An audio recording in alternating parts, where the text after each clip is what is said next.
అందరికీ నమస్కారం. కొత్త సస్పెన్స్ కథలోకి స్వాగతం. ఈ కథ పేరు పాపపు చరిత్ర. రచన బొమ్మిడి అచ్చారావు గారు. చదువుతున్నది దేవి. ఈ కథ మీకు నచ్చితే తప్పకుండా లైక్ చేయండి. ఇంకా కథలోకి వెళ్తాం. యాక్సిడెంట్ ఎలా అయింది అడిగాడు డిటెక్టివ్ కిరణ్ అతన్ని. అతని కాళ్లకు కుడి చేతికి బ్యాండేజ్ ఉంది. ఇంకా అక్కడక్కడ చిన్న చిన్న గాయాలకు టించర్ దూది అంటించి ఉంది. డిటెక్టివ్ కిరణ్, ఇన్స్పెక్టర్ శ్రీనివాస్ అతని మంచం పక్కన కుర్చీలో కూర్చుని ఉన్నారు. శ్రీనివాస్ కాగితం ప్యాడ్ తీసుకుని పాయింట్స్ నోట్ చేసుకుంటున్నాడు. అతను నాలుకతో పెదాలు తడి చేసుకొని చెప్పడం మొదలుపెట్టాడు. నా పేరు శశిధర్ సార్. నా ఫ్రెండ్ పేరు రవి. ఈ సాయంత్రం ఇద్దరం యాదగిరిగుట్ట నుంచి నరసింహస్వామిని దర్శనం చేసుకుని హైదరాబాద్ వస్తున్నాం. సిటీ లిమిట్స్లోకి వచ్చేస్తున్నాం. ఇంతలో ఎక్కడి నుంచో భూతం లాంటి లారీ దూసుకొచ్చేసింది. బుల్లెట్ రవి నడుపుతున్నాడు. వెనక నేను కూర్చున్నాను. అప్పటికి రవి చాలా కాషియస్గానే నడుపుతున్నాడు. కానీ ఆ లారీ కావాలనే మా మీదకి దూసుకొచ్చినట్టు నాకు అర్థమైంది. రవి పక్కకు తీశాడు. లారీ కూడా ఆ పక్కకే వచ్చింది. మళ్ళీ ఎడం పక్కకు కోసాడు బుల్లెట్. లారీ కూడా ఎడం పక్కకే వచ్చింది. మాకు ఇంకా పక్కకెళ్ళడానికి స్కోప్ కనిపించలేదు. పక్కనే పెద్ద లోయ, కింద పెద్ద పెద్ద బండరాళ్ళు ఉన్నాయి. బ్రేక్ కొట్టి ఆగిపోయాడు రవి. లారీ నిర్దాక్షిణ్యంగా మీదకు వచ్చేసింది. నేను కుడిపక్కకి గెంతి దూకేశాను. లారీ బుల్లెట్ని తొక్కేసింది. శరవేగంతో వెళ్ళిపోయింది. చేతుల మీద ఆనుకున్నాను. కుడి చెయ్యి నాకు విరిగినట్టు అనిపించింది.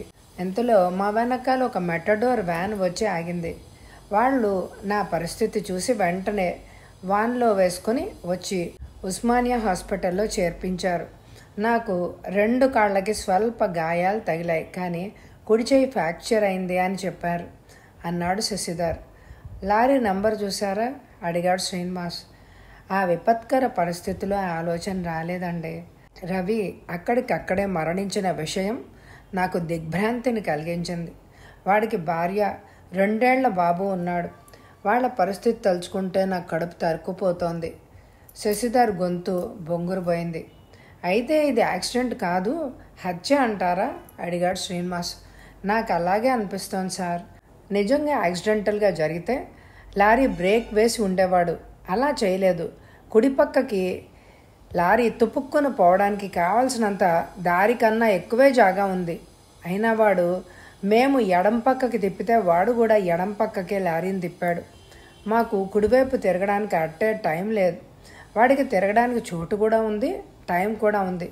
అయినా మా మీదకే లారీ నడుపుకుంటూ వచ్చాడు అంటే ప్రయత్నపూర్వకంగా మమ్మల్ని హత్య చేయడానికి అలా చేశాడని నాకు అనిపిస్తోంది అన్నాడు శశిధర్. అంటే ఆ లారీ డ్రైవరు మీ శత్రువై ఉండొచ్చు అన్నాడు శ్రీనివాస్.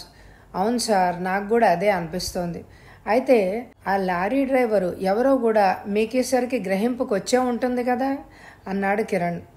శశిధర్ వెంటనే అదే అర్థం కావట్లేదు సార్. లారీ డ్రైవర్ ఎవరు? నాకు తెలిసి శత్రువు ఎవరూ లేరు. పోనీ మీ ఫ్రెండ్ రవికి? మాకిద్దరికి కామన్గానే ఉన్నారు మిత్రులు, శత్రువులు కూడా. అందులో డ్రైవర్లు ఎవరూ లేరు. డ్రైవర్ అంటే వృత్తిరీత్యా డ్రైవరు కాకపోవచ్చు. ఆ సమయానికి మీ శత్రువు ఎవడో ఆ లారీ నడుపుతూ డ్రైవర్ స్థానంలో ఉండొచ్చు కదా అన్నాడు కిరణ్. శశిధర్ తలూపి అవకాశం ఉంది సార్ అన్నాడు. ఆ అవకాశం ఎవరికి ఉంది? అదే ఆలోచిస్తున్నాను సార్. ఒక మెకానిక్ ఉన్నాడు మలక్పేటలో, ఆటోమొబైల్ షాప్ నడుపుతాడు. అతను ఇలా చేయడానికి అవకాశం ఉంది.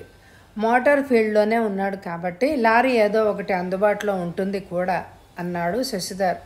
అతని పేరు ఎల్లమంద. అతనితో మీకెందుకు విరోధం వచ్చింది?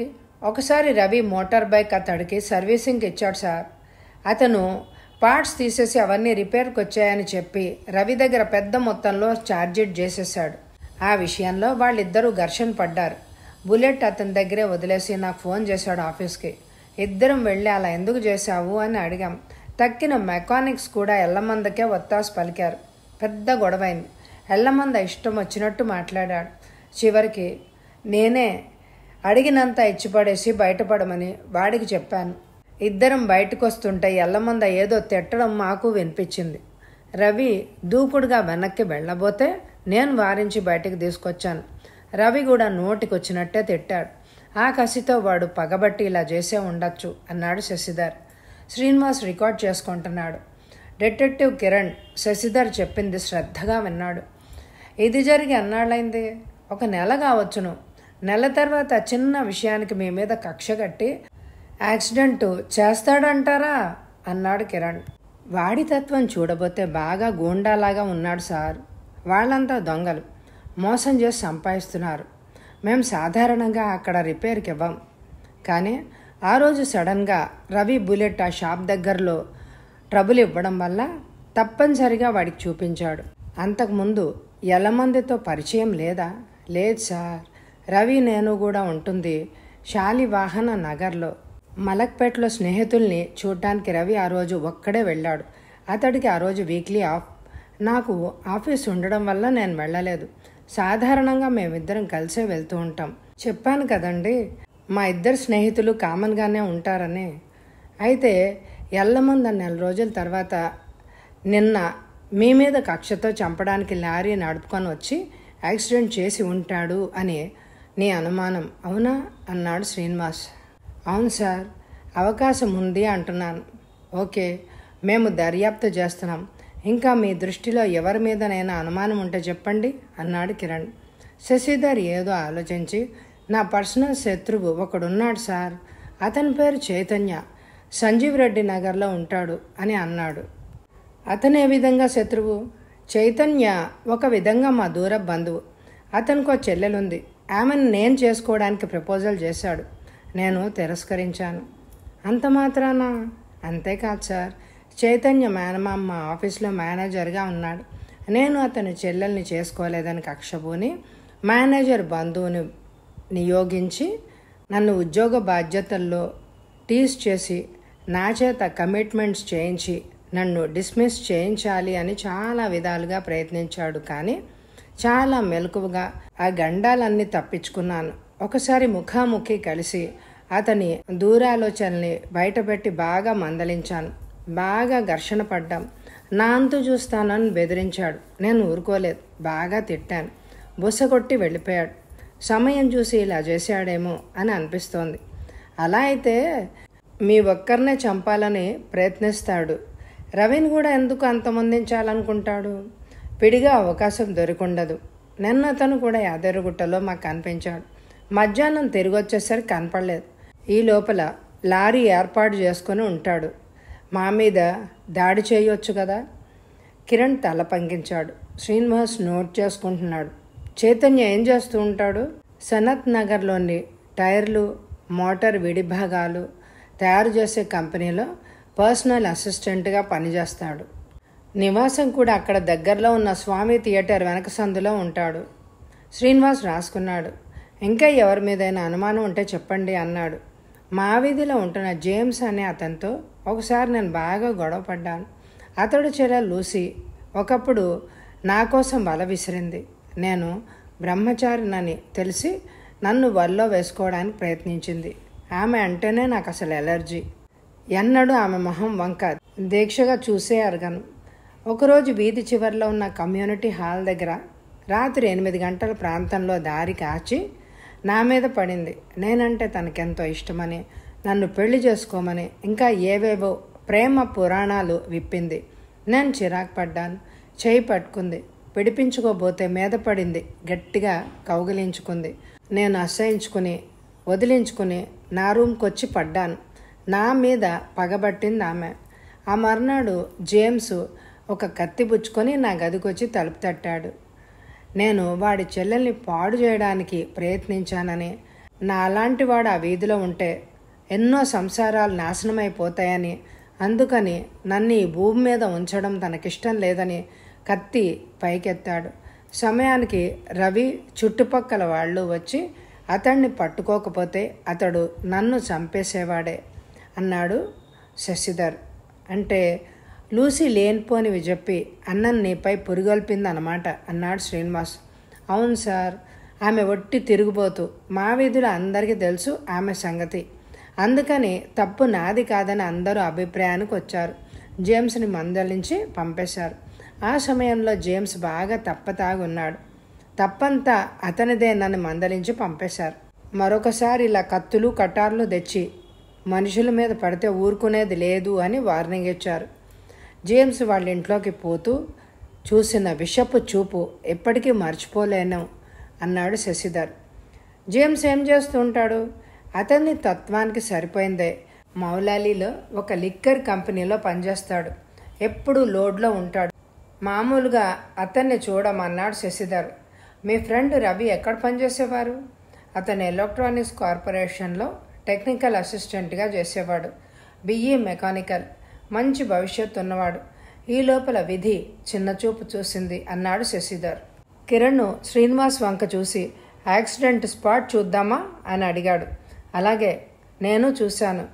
బుల్లెట్ తుక్కు అయిపోయింది. లారీ టైర్ గుర్తులు తప్ప అక్కడేం కనిపించడం లేదు. మోటారు వ్యాన్ డ్రైవర్ కూడా ఈయన్ని హాస్పిటల్లో చేర్పించి అర్జెంటుగా వెళ్ళిపోయాడు.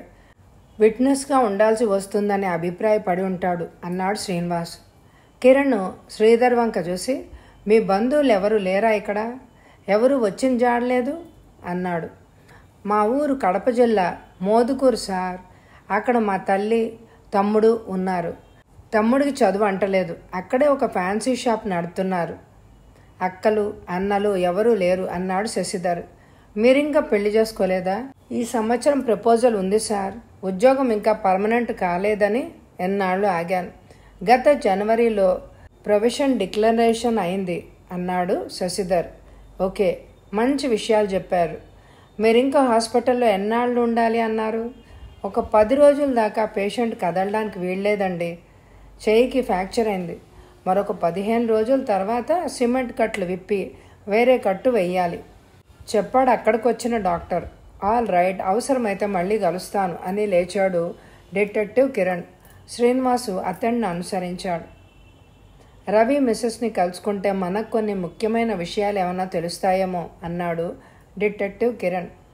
కిరణ్ శ్రీనివాసు పోలీస్ స్టేషన్లో కూర్చుని ఉన్నారు. ఆ అవకాశం ఇప్పట్లో లేదు అన్నాడు శ్రీనివాస్. భర్త మరణం ఆమెకి షాక్ ఇచ్చినట్టుంది. ఎవ్వరితోనూ మాట్లాడడం లేదు. వెర్రి చూపులు చూస్తోంది. బహుశా కొన్నాళ్ల వరకు కుదుట పడదు అని అనుకుంటున్నాను. అలాగా, ఇప్పుడు ఆమె ఎక్కడుంది? ఆమె తండ్రి వాళ్ళ ఊరు తీసుకుపోయాడు ఈ రోజునే. మళ్ళీ దిన కార్యక్రమాలకు ఇక్కడికే వస్తారు అనుకుంటా. అంతే. నువ్వు యాక్సిడెంట్ స్పాట్ చూసావు కదా, వివరాలు చెప్పు. శశిధర్కి చెప్పిన దానికి నువ్వు చెప్పిన దానికి ఏదైనా తేడా ఉందా? ఏం లేదు. బుల్లెట్ ఎడం వైపుగా దొర్లిపోయి ఉంది. రోడ్డుకి ఎడం పక్క పెద్ద లోయ ఉంది. ఎడంవైపు రోడ్డు మార్జిన్లో లారీ టైర్ల గుర్తులు కనిపించాయి. అక్కడ రోడ్డు మట్టి పోసింది, ఎర్రటి మట్టి. కుడివైపుగా రోడ్ చాలా ఉంది. అయినా లారీ ఎడం వైపుకి వెళ్లాల్సిన అవసరం లారీవాడికి ఎందుకు వచ్చింది?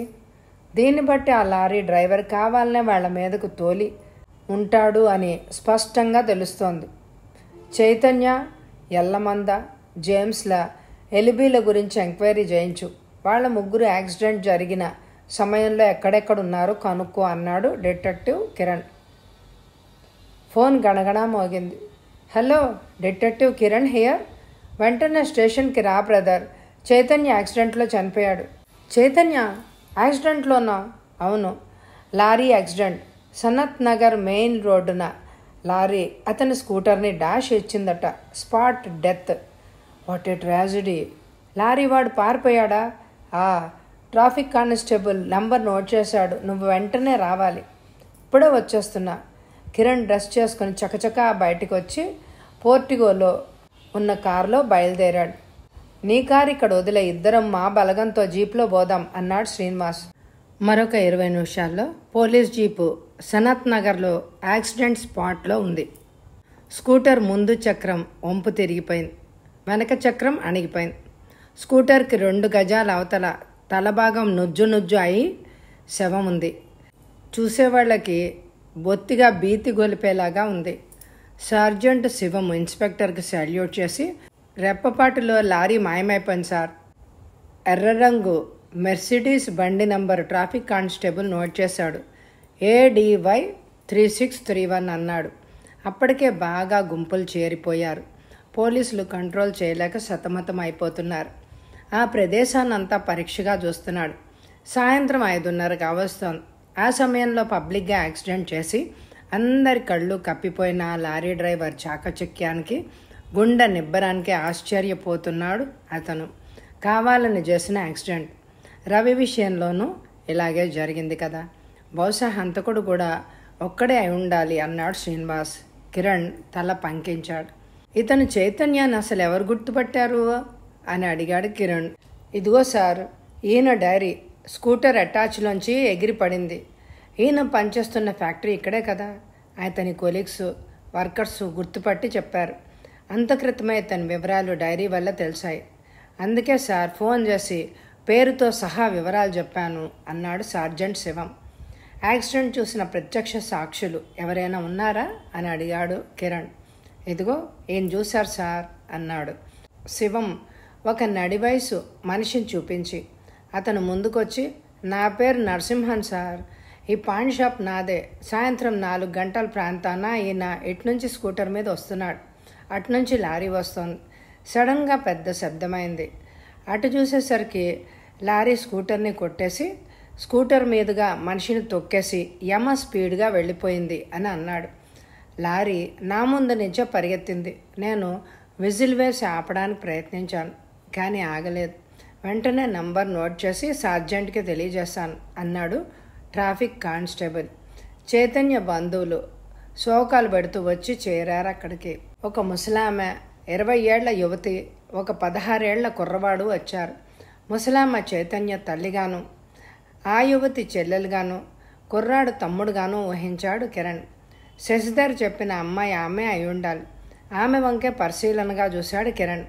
దుఃఖంతో ఆమె ముఖం బాగా కమిలిపోయి ఎర్రగా ఉంది. ఒక విధంగా ఆమె అందగత్తెనే చెప్పాలి. శశిధర్ ఆమెను ఎందుకు చేసుకోని అన్నాడో అర్థం కాలేదు. పోలీసులు వాళ్ళని శవం దగ్గరికి వెళ్ళనివ్వలేదు. ఫోటోగ్రాఫరు, వేలి ముద్రల నిపుణులు తన పనుల్లో తాము మునిగిపోయి ఉన్నారు. డాక్టర్ పరీక్ష ముగించి లేచి శ్రీనివాస్ని సమీపించాడు. Head injury, immediate death, lorry దెబ్బ, రోడ్ దెబ్బ కూడా తగిలాయి, వెంటనే ప్రాణం పోయింది అన్నాడు. ముసలామె దుఃఖం నుంచి కొంత తేరుకున్నాక కిరణ్ ఆమెను పలకరించాడు. ఇతను మీ అబ్బాయి చైతన్యనా అని. ఆమె పొంగి పొరలే దుఃఖాన్ని నిగ్రహించుకుంటూ, అవును బాబు, మధ్యాహ్నం అన్నం తిని వెళ్ళాడు బిడ్డ. ఇప్పుడు ఇంకా ఇంటికి చేరకుండానే దారిలోనే దేవుడు ఎత్తుకుపోయాడు. బోరున ఏడ్చేసింది. ఈ అమ్మాయి ఎవరు? నా కూతురు విమల బాబు. వీడు నా రెండో కొడుకు శేఖర్, 10th రాశాడు. వీళ్ళిద్దరి భవిష్యత్తు గాలి కొదిలేసి తన దారి తాను చూసుకున్నాడు. ఇలా అడుగుతున్నందుకు అన్యదా భావించకండే. మీకు శశిధర్ అనబడే బంధువు ఉన్నాడా? ఉన్నాడండి. అసలు అతనికిచ్చి చెయ్యాలి అని అనుకున్నాం విమలని. మరెందుకు చేయలేదు? కట్నం ఆశ బాబు. 15,000 కట్నం అడిగాడు. ఎక్కడి నుంచి తెచ్చేది? మావాడి కంపెనీ వాళ్ళు ఇచ్చే జీతం మా కుటుంబ పోషణకే చాలదు. ఈ స్కూటర్ కూడా కంపెనీ వాళ్ళు ఇచ్చిందే. ఇప్పుడు ఉన్న ఈ ఒక్క ఆధారము పోయింది. మేమంతా బీదిన పడాల్సిందే. ముసలామె కంఠం మళ్ళీ పూడుకుపోయింది. ఆమెని ఇంకా కదిలించడానికి మనస్కరించలేదు కిరణ్కి. శ్రీనివాస్ ఆమె శవాన్ని మార్చురీ వద్ద అప్పగిస్తాను అని చెప్పి వాళ్ళని పంపేశాడు. చైతన్య చెల్లెలు, తమ్ముడు తల్లి వెంట దుఃఖిస్తూ వెళ్ళిపోయారు. శవాన్ని మార్చురీకి తరలించాక స్టేషన్కి తిరిగొచ్చారు కిరణ్, శ్రీనివాసులు. ఎలమంద జేమ్స్లా ఎల్బీలు ఎంక్వైరీ చేశావా అడిగాడు కిరణ్. చెప్పడం మర్చాను. ఎల్లమంద 2 రోజులుగా షాప్ తెరవడమే లేదు. జేమ్స్ నిన్న మధ్యాహ్నం 2 గంటల నుంచి రాత్రి 10 గంటల వరకు మౌలాలి లిక్కర్ ఫ్యాక్టరీలో ఉన్నాడని ఫ్యాక్టరీ వాళ్ళు నిర్ధారణగా చెప్పారు. మరి ఈరోజు కలిసావా? లేదు, ఈరోజు కూడా ఫ్యాక్టరీకి పోయాడు. రాత్రి 10 గంటలకు వస్తాడని వాళ్ళ చెల్లెలు లూసీ చెప్పింది. లూసీ ఎలాంటి పిల్ల? వెకిలిగా ఉందా? శశిధర్ చెప్పిన లక్షణాలు ఏమైనా ఉన్నాయా? నేను మాట్లాడిన 10 నిమిషాల్లోనూ బాగానే ప్రవర్తించింది. మరి కాసేపట్లో ఆమె గురించి ఏం తెలుస్తుంది? ఎంక్వైరీ చేయలేకపోయావా? మన పని జేమ్స్తో కానీ ఆమెతో కాదు కదా అని చేయలేదు. అదే పొరపాటు. శశిధర్కి చెప్పి విషయాలన్నీ దృష్టిలో పెట్టుకుని అన్ని కోణాల నుంచి దర్యాప్తు చేస్తూ ఉండాలి. ఆ వీధిలోని వాళ్ళని కదిపి చూడాల్సింది. ఒకప్పుడు లూసీ శశిధర్ని అల్లరి పెట్టడం, జేమ్స్ కత్తి దూసి అతని ఇంటి మీద పడ్డం, ఇవన్నీ మనకి కావాల్సిన ఇన్ఫర్మేషన్లో భాగమే కదా. శ్రీనివాస్ బుర్రగొక్కున్నాడు. సరే, అనుమానితుల లిస్టులో మొదటివాడు ఎల్లమంద దొరకలేదు. ఇంటి దగ్గర ఎంక్వైరీ చేయించావా? వాళ్ళకి తెలియదుట. మొన్న సాయంత్రం నుంచి ఇంటికి కూడా రాలేదుట. షాప్ కూడా తెరవడం లేదు. గుడ్. రెండో అనుమానితుడు చైతన్య శవంగా మారిపోయాడు. మూడోవాడు జేమ్స్ని ఫ్యాక్టరీ దగ్గర కలిసి ఎంక్వైరీ చేసి ఉండాల్సింది. రాత్రి 10 గంటలకు వస్తాడుగా, వెళ్దామా అప్పుడు? కిరణ్ అందుకు సమాధానం చెప్పకుండా, ఎర్ర రంగు బెంజి లారీ ఎవరిదో వివరాలు సేకరించావా అని అడిగాడు. ఇంకా లేదు, ఎవరిదో తెలియదు. నంబర్ తప్పుగా రాసి ఉండొచ్చు కదా అన్నాడు శ్రీనివాస్. ముందు మెసేజ్ పంపించు. లారీ సిటీ లిమిట్స్లోకి వెళ్ళిపోయి ఉండదు. నా అనుమానమే నిజమైతే దాన్ని ఏదో గ్యారేజీలో రహస్యంగా దాచి ఉంచొచ్చు అన్నాడు కిరణ్. శ్రీనివాసు సార్జెంట్ శివాని పిలిచి చెప్పాడు. ఇంతలో ఫోన్ గణగణా మోగింది. శ్రీనివాసు ఫోన్ ఎత్తి, హలో, క్రైమ్ బ్రాంచ్ అన్నాడు. మెసేజ్ వింటున్న శ్రీనివాస్ ముఖం గంభీరం అయిపోయింది. దవడ కండరాలు బిగుసిపోయాయి. ఫోన్ పెట్టేసి, మరో యాక్సిడెంట్, లారీ ఆటోను కొట్టేసింది. ఆటో డ్రైవరు, ప్రయాణం చేస్తున్న ఒక యువకుడు చనిపోయారు స్పాట్లోనే.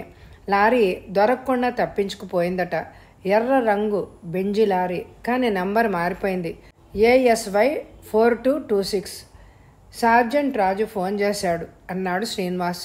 కిరణ్ కుర్చీలో నిటారుగా కూర్చున్నాడు. లారీ అదే, నంబర్ ప్లేట్ మాత్రం మారిపోయింది అన్నాడు కిరణ్. శ్రీనివాసు తల పంకించాడు. కొంపదీసి హతుడు జేమ్స్ కాదు కదా అన్నాడు. శ్రీనివాస్ లేచి హ్యాట్ సరి చేసుకుంటూ, స్పాట్ ఎక్కడా అడిగాడు కిరణ్. బేగంపేట రైల్వే క్రాసింగ్ దగ్గర అన్నాడు శ్రీనివాసు జీప్లో కూర్చుంటూ. కిరణ్ కూర్చున్నాక జీప్ కదిలింది. జీప్ని చూశాక గుంపు చెదిరింది. ఆ దృశ్యం చూడగానే అర్థమైపోయింది కిరణ్కి, యాక్సిడెంట్ చేసింది ప్రయత్నపూర్వకంగా నేనని. ఆటో ముందు భాగం చిత్తైపోయింది. డ్రైవరు, లోపలి ప్రయాణికుడు ఆటో లోపలే నొక్కుకుపోయి రక్తం గక్కుకొని చచ్చిపోయి ఉంటారు. లారీ ఆటో వెనక భాగాన్ని తొక్కేసి వెళ్ళిపోయింది. యాక్సిడెంట్గా జరిగి ఉంటే ముందు భాగం పాడైపోయి ఉండేది. సార్జెంట్ రాజు శ్రీనివాస్కి సెల్యూట్ చేసి, హతుడు నెంబర్ గుర్తించలేదు సార్, ఆటో డ్రైవర్ కాసిం అనే పేరు గల వ్యక్తి అని ఇక్కడ చేరిన ఒకరిద్దరు ఆటో డ్రైవర్కి చెప్పారు. ప్రయాణం చేస్తున్న వ్యక్తినే ఎవ్వరు గుర్తించలేదు అన్నాడు. మెడికల్ స్టోర్స్ యజమాని తను చూసిన విషయం చెప్పుకొచ్చాడు. బేగంపేట మీదుగా సికింద్రాబాద్ వెళ్తోంది లారీ. సికింద్రాబాద్ నుండి బేగంపేట వైపు ఆటో వస్తోంది. ఎవ్వరూ ఊహించని రీతిగా చాలా అకస్మాత్తుగా యాక్సిడెంట్ అయిపోయింది సార్. ఆటో చివరి క్షణంలో సైడ్కి తీయబోయాడు, కానీ లారీ అందుకు స్కోప్ ఇవ్వలేదు అన్నాడతను. కిరణ్ అతనికి ధన్యవాదాలు చెప్పాడు. శ్రీనివాసు సిబ్బందికి సూచనలు ఇస్తున్నాడు. హతుడిని గుర్తుపట్టారు. అతడి పేరు రాఘవులు, జూనియర్ అసిస్టెంట్గా ఉద్యోగం అన్నాడు శ్రీనివాస్. ఎక్కడ అడిగాడు కిరణ్. శ్రీనివాస్ చెప్పాడు. హతుడి పేరు కొత్తగా ఉందే, శశిధర్ చెప్పిన లిస్టులో లేనట్టుందే అన్నాడు కిరణ్. హంతకుడు మాత్రం ఒకడే, అనుమానమేమీ లేదు. మై గాడ్, ఒక్కరోజు వ్యవధిలో 3 హత్యల పైగా అలవాటు ప్రకారం చేసుకుపోతున్నట్టు ఒకదాని తర్వాత మరొకటి, అన్నీ లారీ యాక్సిడెంట్సే. వీటికి అంతూ దరి ఉందా అని అనిపిస్తోంది అన్నాడు శ్రీనివాసు శూన్యంలోకి చూస్తూ. లారీ విషయం తొందరగా ఎంక్వైరీ చేయి. బహుశా 3 యాక్సిడెంట్స్కి ఒకే లారీ ఉపయోగించి ఉండవచ్చును అని నా అనుమానం అన్నాడు కిరణ్. శ్రీనివాస్ సార్జెంట్ని పిలిపించాడు. కిరణ్ వాచ్ చూసుకుని 10:30 అయింది, జేమ్స్ వచ్చుంటాడు, పోదామా అన్నాడు. శ్రీనివాస్ లేచాడు. జేమ్స్ ఉండే శాలివాహన్ నగర్ చేరాడు కిరణ్.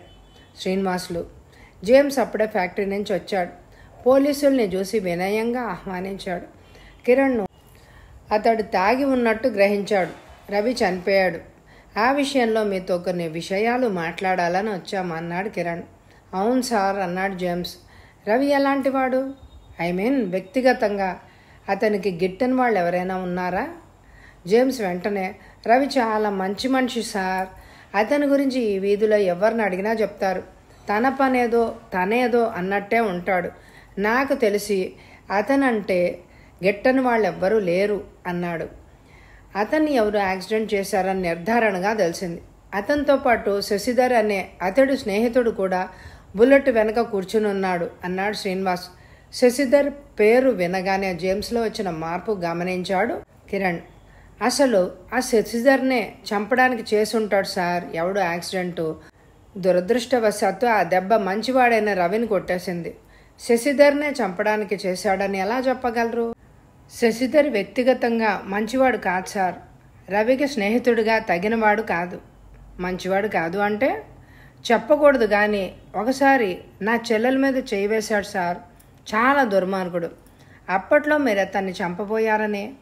నో సార్, నేనలాంటి దూకుడు మనిషినే కాదు. నా చెల్లెల్ని అలా చేయొచ్చా అని అడగడానికి అతని గదికి వెళ్ళాను అని, తనని చంపడానికి వచ్చానని పెద్ద రగడ చేశాడు సార్. అయితే మీరు కత్తి చూపించి బెదిరించిన విషయం నిజం కాదంటారా? కత్తి చూపించిన మాట నిజమే, కానీ చంపాలని నా ఉద్దేశం కాదు సార్. మందలించాలి అని అలా చేశాను అన్నాడు జేమ్స్. మీ చెల్లాయి ఉన్నారా లోపల? ఉన్నది సార్, పిలుస్తాను అని లోపలికి చూసి లూసీ అన్నాడు జేమ్స్. 22 ఏళ్ల యువతి బయటకు వచ్చింది. చామన ఛాయలో నిండుగా ఉంది. మెళ్ళో సిలువతో ఉన్న బంగారు చైన్ ఉంది. మిమ్మల్ని ఒక విషయం అడగాలి. ఇదివరలో శశిధర్తో మీరు అసభ్యంగా ప్రవర్తించినట్టు, అతను మిమ్మల్ని మందలించినట్టు, తర్వాత మీ అన్నయ్య శశిధర్ మీద బల ప్రయోగం చేయబోయినట్టు తెలిసింది. దానికి మీ సంజాయిషి ఏమిటి అన్నాడు శ్రీనివాస్. లూసీ ఏడు మొహం పెట్టింది. అంతా ఉత్తత్ సార్. అతనే నా వెంటబడి వేధించాడు. మా అన్నతో అతని గురించి చెప్పాను. అన్న బెదిరించాలని అతని గదికి వెళ్ళాడు అంతే. దానికి అతను జనాన్ని పిలిచి పెద్ద యాగి చేసేశాడు అన్నదామె. కిరణ్కి ఆమె మాటల్లో పూర్తి అబద్ధం లేదు అని అనిపించింది. మనిషి వెకిలిగా లేదు. మరి శశిధర్ చెప్పిన దాన్ని బట్టి చూస్తే తప్పెవరిది? నిన్న మధ్యాహ్నం నుంచి సాయంత్రం 6 గంటల వరకు మీరెక్కడున్నారు అడిగాడు కిరణ్ జేమ్స్ని. నేను డ్యూటీలో ఉన్నాను సార్. B shift. మధ్యాహ్నం 2 నుంచి రాత్రి 10. ఈరోజు కూడా బి షిఫ్టే. 1 గంట క్రితమే వచ్చాను అన్నాడు జేమ్స్. శశిధర్ ఉండేది ఈ వీధిలోనే కదా? అవును సార్. అదిగో ఆ ఇల్లే. పక్క ఇల్లు రవిగారిది. ఈరోజు ఉదయమే అతని భార్యను పుట్టింటి వాళ్ళు తీసుకుపోయారు. కిరణ్ లేచాడు. శ్రీనివాస్కి సైగ చేశాడు. జేమ్స్, లూసీ నమస్కారాలు చేశారు. కిరణ్ బయటకు వచ్చాక ఈ చుట్టుపట్ల శ్రీధర్ గురించి కొంత ఇన్ఫర్మేషన్ సేకరిస్తే మంచిదేమో అన్నాడు. శ్రీనివాసు చెప్పిన సూచనలు విన్నాడు. శశిధర్ అబద్ధం చెప్పాడంటారా? ఏమో చెప్పలేం. మనిషి నమ్మకస్తుళ్లానే ఉన్నాడు. చైతన్య తల్లి చెప్పిన దాన్ని బట్టి చూస్తే అతడికి డబ్బాస ఉన్నట్టు తెలుస్తోంది. జేమ్స్, లూసీ చెప్పిన దాన్ని బట్టి అమ్మాయిల వెంటబడే గుణం ఉన్నట్టు తెలుస్తోంది. రవి లాంటి మంచి చరిత్ర ఉన్నవాడు. శశిధర్ మంచివాడు కాకుంటే స్నేహం చేస్తాడా? జీప్ పోలీస్ స్టేషన్ దగ్గర ఆగింది. కిరణ్ తన టొయోటో స్టార్ట్ చేస్తూ ఉదయం వస్తానే నేను చెప్పిన విషయాలు ఎంక్వైరీ చేయించు అన్నాడు. నిద్ర మంచం మీద నుండే ఫోన్ అందుకున్నాడు డిటెక్టివ్ కిరణ్. లైన్లో శ్రీనివాస్ ఉన్నాడు. లారీ కనిపించింది బ్రదర్. ఎక్కడ? దిల్షుక్ నగర్ రోడ్న దొరికింది. దాంట్లో ఎవ్వరు లేరు. నంబర్ ప్లేట్లు లేవు. లారీ వదిలేనివాడు నంబర్ ప్లేట్ల విషయంలో ఎందుకు జాగ్రత్త తీసుకున్నాడు? ఏమో అర్థం కావడం లేదు. వేలి ముద్రల నిపుణుణ్ణి పంపించాను. నువ్వు వస్తావా? వెళ్దాం. అసలు ఆ లారీ అని ఎలా నిర్ధారించావు? బెంజ్ మెర్సిడీస్, ఎర్ర రంగు. మెడికల్ స్టోర్స్ ఆసామిని తీసుకెళ్ళి కన్ఫర్మ్ చేశాను. అంతేకాదు లారీ టైర్లకు రక్తం నల్లగా అట్టలు గట్టి అంటుకుని ఉంది. Very good. మరొక ముఖ్యమైన సమాచారం. ఎల్లమంద తిరిగి వచ్చాడు. ఇప్పుడే అతన్ని స్టేషన్కి తీసుకొచ్చాను. ఎంత అడిగినా నిజం చెప్పడం లేదు. ఆల్ రైట్, నేను వచ్చేస్తున్నా అన్నాడు కిరణ్. అలారం టైం పీస్ 8 చూపిస్తోంది. అరే బాగా పొద్దెక్కిపోయిందే అనుకున్నాడు కిరణ్. కిరణ్ టొయోటో మరో 1 అరగంటలో పోలీస్ స్టేషన్ ముందు నిలబడింది. లోపల శ్రీనివాస్ ఎవరో వ్యక్తిని నయానా భయానా ఏదో అడుగుతున్నాడు. కిరణ్ని చూడగానే రా బ్రదర్, ఇతనే ఎల్లమంద. ఈ 2 రోజులు తన అక్కగారింటికి వెళ్ళాను అని అంటున్నాడు అన్నాడు శ్రీనివాస్. కిరణ్ ఆ వ్యక్తి వంక చూశాడు. అతడికి దాదాపు 30 ఏళ్లుంటాయి. మలక్పేటలోని ఆటోమొబైల్ రిపేరింగ్ షాపు నీదేనా? అవును సార్. గతంలో రవి, శశిధర్ అనే 2 స్నేహితులతో మోటార్ బైక్ విషయంలో ఘర్షణ పడ్డావు అవునా? అది ఎప్పటి సంగతో సార్? నేను పార్ట్స్ మార్చేసి బిల్లు ఎక్కువ చేశానని ఆయన నన్ను దొంగం చేసి మాట్లాడారు. నాకు బాధగా తోచి బిల్లు ఇవ్వక్కర్లేదు, బండి తీసుకెళ్ళిపోమన్నాను సార్. అంతకుమించి ఏ ఘర్షణ లేదు. ఆ తర్వాత ఆ సంగతే నేను పూర్తిగా మర్చిపోయాను సార్. మొన్న నిన్న నీ ఊళ్ళోనే ఉన్నావా? లేను సార్, మా అక్కగారి ఊరు జడ్చర్ల వెళ్ళి ఈ తెల్లవారుజామునే తిరిగొచ్చాను. నేను వచ్చేసరికి నా గురించి పోలీసులు తయారుగా ఉన్నారు. వెంటనే నన్ను పట్టుకొని వచ్చారు. నువ్వు నిజంగా జడ్చర్లలో ఉన్నట్టు రుజువు చేసుకోగలవా? చేసుకుంటాను సార్. అక్కడ భూమి తాలూకా కాగితాలు రిజిస్ట్రేషన్ చేయించాను సార్. రిజిస్టర్ ఆఫీస్లో నేను సంతకాలు కూడా చేశాను. 2 రోజులు ఆఫీస్ చుట్టూ తిరిగాను. అందరూ సాక్ష్యం ఉన్నారు. సరే, నువ్వు చెప్పిన విషయాలు అబద్ధమని రుజువైతే నీ సంగతి అంత తేలిగ్గా వదలం. ఆ విషయాలు తేలే వరకు నిన్ను కస్టడీలోనే ఉంచుతాం అన్నాడు శ్రీనివాస్. ఎలమంద ఏడుపు మొహం పెట్టాడు. ఇంతలో ఫోన్ మోగింది. శ్రీనివాస్ ఎత్తాడు. హలో అన్నాడు. అవతల నుంచి చెప్పిన విషయాలు వింటూ ఉంటే అతని బ్రూకుటి ముడిపడింది. అలాగా, ఇప్పుడే వస్తున్నా అన్నాడు ఫోన్ పెట్టేసి. హాస్పిటల్లో ఉన్న శశిధర్ మీద గత రాత్రి హత్యా ప్రయత్నం జరిగిందట. డ్యూటీ డాక్టర్ ఫోన్ చేశాడు అన్నాడు శ్రీనివాస్ కిరణ్తో. కిరణ్ ఆశ్చర్యంగా చూశాడు. ఆ హత్యా ప్రయత్నం చేసిన వ్యక్తిని పట్టుకున్నారా? లేదు, పారిపోయాట. పోయి వివరాలు సేకరించి వద్దామా? పద వెళ్దాం. ఇద్దరూ బయటకొచ్చి జీప్ ఎక్కారు. ఉస్మానియా హాస్పిటల్కి చేరారు. శశిధర్ బెడ్ మీద అస్థిమితంగా కదులుతున్నాడు. పోలీసుల్ని చూడగానే లేచి కూర్చున్నాడు. ఏంటి శశిధర్ గారు, డాక్టర్ గారు ఫోన్ చేసి మీ మీద హత్యా ప్రయత్నం జరిగింది అని చెప్పారు అని అడిగాడు. అవును సార్, హంతకుడు నన్ను వదిలిపెట్టేలా లేడు. రవిని పొట్టను పెట్టుకున్నట్టే నన్ను కూడా మట్టు పెట్టడానికి కంకణం కట్టుకున్నాడు. నిన్న రాత్రి 2 గంటల సమయంలో బాత్రూమ్కి వెళ్లాల్సి వచ్చి లేచాను. బాత్రూంలో లైట్ లేదు. చీకట్లో ఎవరో వ్యక్తి నిల్చునున్నాడు. నేను లోపలికి వెళ్తుండగానే కత్తి పుచ్చుకొని మీద పడ్డాడు. నేను కేకలు వేశాను. తక్కిన పేషెంట్లు, డ్యూటీ నర్సు, డాక్టర్లు పరిగెత్తుకొచ్చారు. వాడు పారిపోయాడు. అంతటా వెతికారు. చిత్రంగా మిస్ అయ్యాడు. అందరూ చూస్తుండగానే చెప్పాడు. అతడు చెప్పిన దాన్ని తక్కిన పేషెంట్లు, డ్యూటీ నర్సు కూడా బలపరిచాడు. మీరు అతన్ని గుర్తుపట్టారా? గుర్తుపట్టాను. జేమ్సా అంటే మీ వీధిలోని? అవును సార్, అతనే. అతను ఎప్పటి నుంచో నా మీద పగబట్టే ఉన్నాడు. మొన్న లారీ నడిపించింది కూడా అతనే అని నా అనుమానం. చైతన్య అని అనుమానించారు కదా? కాదని ఇప్పుడు అనిపిస్తోంది. మీకు ఈ విషయం తెలుసా? చైతన్యని ఎవరు హత్య చేశారు? అది లారీ యాక్సిడెంటే. శశిధర్ నిర్ఘాంతపోయి చూశాడు. ఓ అలాగా. అరేరే, ఎప్పుడు సార్? నిన్న సాయంత్రం. అతనే కాకుండా రాఘవుల అనే మరో వ్యక్తిని కూడా లారీ యాక్సిడెంట్లో చంపేశారు చెప్పాడు శ్రీనివాస్. శశిధర్ ఇంకా ఆశ్చర్యం నుంచి తేరుకోలేదు. ఇదంతా చూస్తుంటే అంతా ప్లాన్ చేసుకొని చేస్తున్నట్టుగా ఉంది సార్. నా మీద జేమ్స్కి ఎందుకింత కక్ష పెట్టుకున్నాడో నాకు అర్థం కావడం లేదు నిట్టూర్చాడు శశిధర్. జేమ్స్ విషయం తేల్చుకుంటాం, మీరు జాగ్రత్తగా ఉండండి, ఎందుకైనా మంచిది అన్నాడు. శ్రీనివాస్ శశిధర్ ఇద్దరికి నమస్కరించాడు. 10 నిమిషాల తర్వాత బేగంపేటలో ఉన్న రాఘవుల ఇంటికి వెళ్ళాడు కిరణ్, శ్రీనివాసులు. ఇంట్లో శ్మశాన నిశ్శబ్దం తాండవిస్తోంది. ఈమె రాఘవ్ గారి భార్య. ఏమడగాలి అన్నాడు శ్రీనివాస్ ఒక 25 ఏళ్ల యువతను చూపించి. ఆమె లేచి నమస్కరించింది. భర్త వియోగంతో ఆమె బాగా డీలా పడిపోయింది. ముఖమంతా పీకిపోయింది. చూడమ్మా, నీ భర్తను ఎవరో కావాలని హత్య చేశారు. నీ భర్తకు శత్రువులు ఎవరైనా ఉన్నారా? నువ్వు ఎవరినైనా అనుమానిస్తున్నావేమో చెప్పమ్మా. నా భర్త ఎవ్వరికి ఏ హాని చేసే మనిషి కాదు. ఎవ్వరు శత్రువు లేరు. ఎవ్వరిని అనుమానించను అన్నదామె. ఆమె స్వరంలో నిర్లిప్తత, నిరాసక్తత కిరణ్ గమనించాడు. మీ ఇంటికి వీళ్ళలో ఎవరైనా ఎప్పుడైనా వచ్చారా అంటూ జేమ్స్ ఫోటోని, శశిధర్ ఫోటోని, రవి ఫోటోని విడివిడిగా చూపించాడు ఆమెకి. ఆమె తల అడ్డంగా తిప్పింది. రాలేదని. వాళ్ళ పేర్లు కూడా ఎప్పుడూ వినలేదు అని చెప్పింది.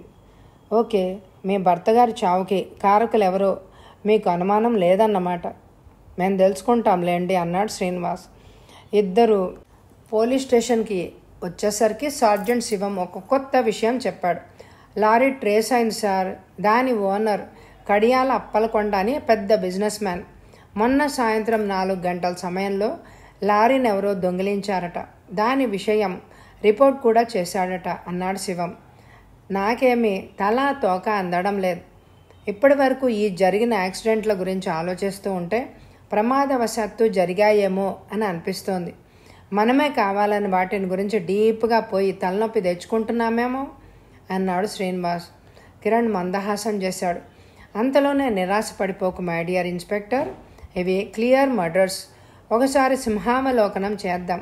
మొదటిది రవి మర్డర్. అవకాశాలున్న అనుమానితులు చైతన్య, ఎల్లమంద, జేమ్స్. కానీ చైతన్యను కూడా యాక్సిడెంట్కి గురి చేశాడు హంతకుడు. ఎల్లమందకు రిజిస్టర్ ఆఫీసు జడ్చర్లలో తిరుగులేని ఎల్బీ ఉంది. ఇకపోతే జేమ్స్. అతడికి రవిని చంపాల్సిన అవసరం కనిపించదు.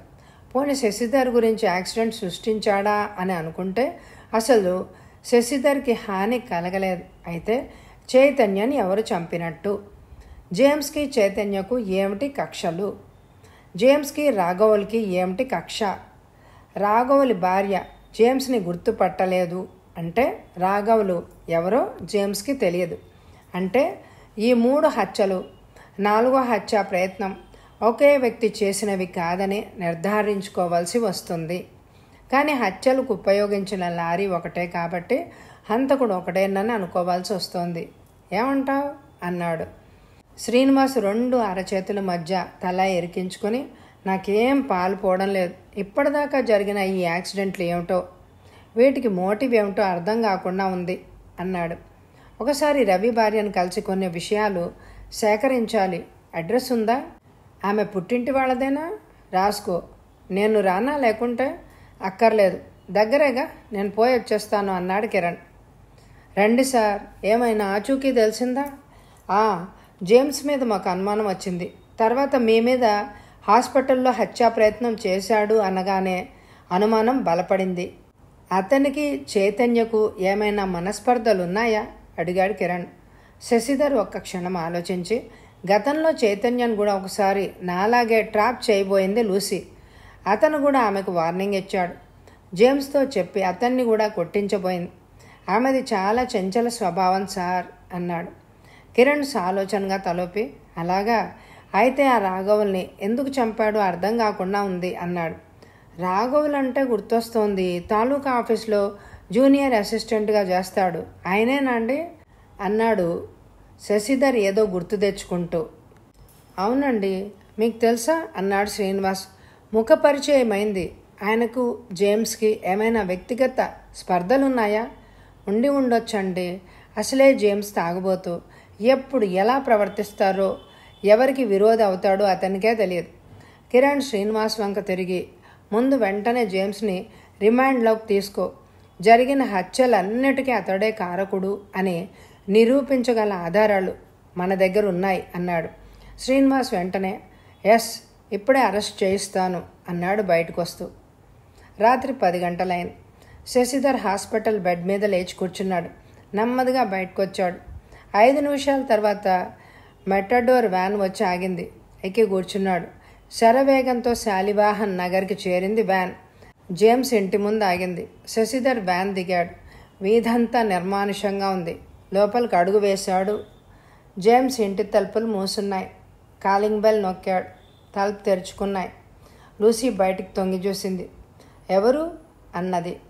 మెటాడోరు వ్యాన్ డ్రైవర్ గుమ్మం ఎక్కాడు. వెనక నుంచి లూసీ నోరు నొక్కేశాడు. ఆమె గింజుకుంది. శశిధర్ ఆమె కాళ్ల వైపు పట్టుకున్నాడు.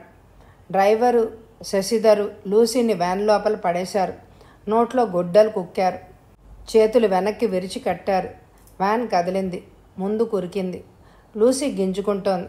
శశిధర్ నవ్వాడు. వికటంగా నవ్వాడు. ఏం, ఇప్పుడు నీకెవడు తోడొస్తాడు?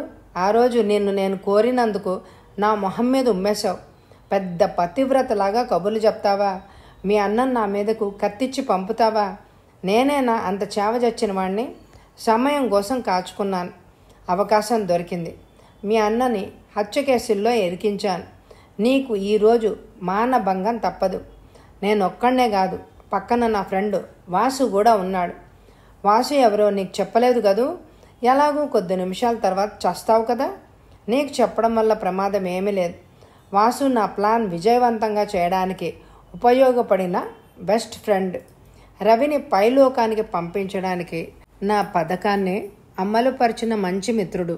అయితే నాకు కూడా స్వల్పమైన గాయాలు తగిలాయి అనుకో, అది కూడా నా ప్లాన్లో ఒక భాగమే. రవిలాగే నా దారికి అడ్డొచ్చిన మరొక రాస్కెల్ చైతన్య కావడానికి దూరపు బంధువే. అయితే నన్ను చీప్గా అల్లుడుగా కొట్టేయాలని ప్లాన్ వేశాడు. నేను 15,000 కట్నం అడగగానే ఫ్లేట్ ఫిరాయించేశాడు. వాడి మామ నాకు బాస్. వాడి చేత నన్ను ఆఫీసులో అనుక్షణం వేధింపజేశాడు. నన్ను డిస్మిస్ చేయించాలి అని చూశాడు. అందుకే వాడిని కూడా పైలోకానికి పంపించేశాను. అప్పుడు పాపం వాసు సాయపడ్డాడు. అంతేకాకుండా ఒక అమాయకుడిని కూడా పైకి పంపించేయాల్సి వచ్చింది. వాడితో పాటు మరో అమాయకుడు కూడా చచ్చాడు. ఒకడు రాఘవులు, మరొకడు ఆటో డ్రైవర్. రాఘవులు చైతన్యకి బెస్ట్ ఫ్రెండ్. వాళ్ళిద్దరూ నేను రవి యాదగిరిగుట్టకు వెళ్ళిన రోజునే అక్కడికి వచ్చారు. వాసు లారీ డ్రైవ్ చేయడం రాఘవులు చైతన్య చూశారు. రవికి నాకు డాష్ కొట్టడం కూడా చూశారు.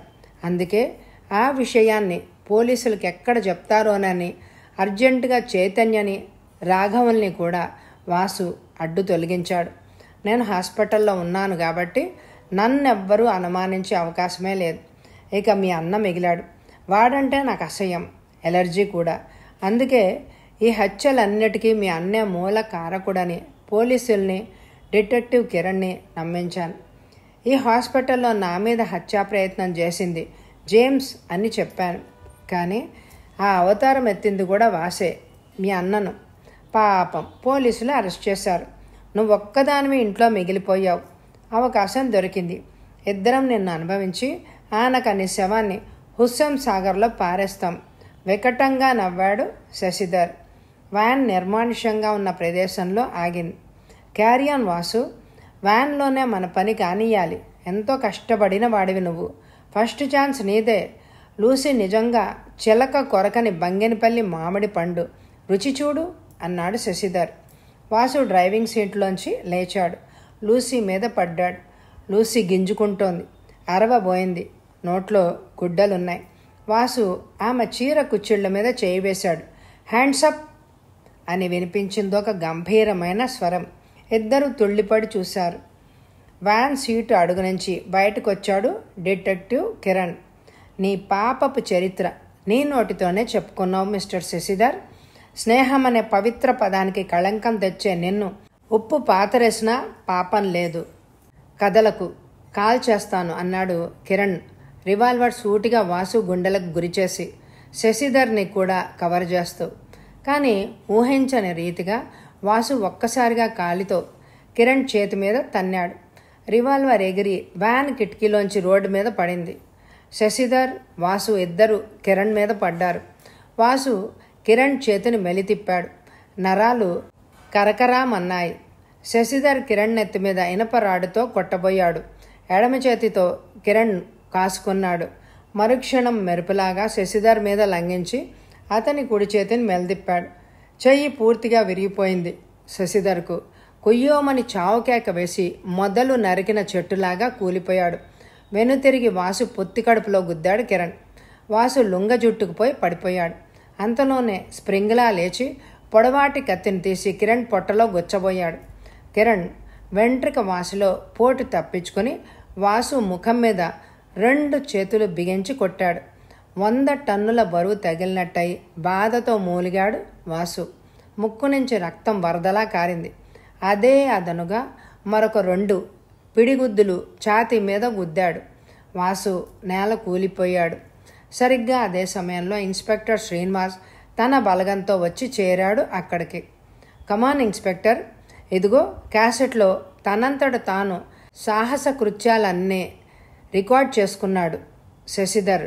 టేక్ ఇట్ అంటూ అందాక శశిధర్ లూసీతో చేసిన ప్రగల్భాల ప్రసంగాన్ని శ్రీనివాస్కు అందించాడు కిరణ్. లూసీ డిటెక్టివ్ కిరణ్కు కృతజ్ఞతలు చెప్పుకుంది. బ్రదర్, శశిధరే హంతకుడని ఎలా గ్రహించావు? నేనసలు శశిధర్ని నేరస్తుడని కలనైనా ఊహించలేదు అన్నాడు శ్రీనివాస్. నేను మొదట్లో అనుకోలేదు, కానీ లూసీని ఇంటర్వ్యూ చేసినప్పుడు ఆమె మాటల్లో నిజాయితీని బట్టి శశిధర్ అబద్ధాలు చెప్పాడు అని అనిపించింది. ఆ లైన్లోనే ఆలోచించాను. రవిని హత్య చేయాల్సిన అవసరం ఎవరికుంది అని ఆలోచిస్తే అది శశిధర్కే ఉంది అని అనిపించింది. రవిని ఎందుకు హత్య చేశాడో మోటివ్ దొరికింది. అందుకే రవి భార్య పుట్టింటికి వెళ్ళి ఆమె నుంచి వివరాలు సేకరించాను. స్నేహితుడి భార్య అన్న జ్ఞానం కూడా లేకుండా రవి భార్యను కూడా పాడు దృష్టితో చూశాట. ఆమె కోసం వలపడినాడట. ఆమె మందలించే కొద్దీ ఆమె మీద వ్యామోహం పెంచుకున్నట్ట. రవిని అడ్డు తొలగిస్తే ఆమె తనదవుతుందని వాసు సహాయంతో యాదగిరి గుట్ట నుంచి వచ్చేటప్పుడు యాక్సిడెంట్ సృష్టించాడు. తాను కూడా యాక్సిడెంట్లో చిక్కుకుంటే ఎవ్వరూ అనుమానించరని అతని ప్లాన్. మెటాడోరు వ్యాన్ కూడా వాసు ఫ్రెండ్దే. యాక్సిడెంట్ కాగానే ఆ వ్యాన్ సరిగ్గా స్పాట్కి వచ్చి శశిధర్ని తీసుకుని హాస్పిటల్లో చేర్చి మళ్ళీ కనపడకుండా మాయమైంది.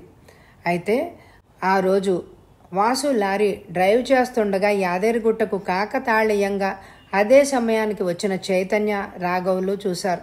అందుకని వాసు అర్జెంటుగా వాళ్ళ అడ్డు కూడా తొలగించేసుకున్నాడు. హాస్పిటల్లో ఉండడం శశిధర్కు తిరుగులేని పటిష్టమైన ఎలిబి. అందుకే ఎవ్వరి అనుమానము శశిధర్ మీదకి పోలేదు. జేమ్స్ని అరెస్టు చేయమని నీతో మాట మాత్రంగా అన్నప్పుడు శశిధర్ లూసీ గురించి ప్రయత్నిస్తాడు అని ముందుగానే ఊహించాను.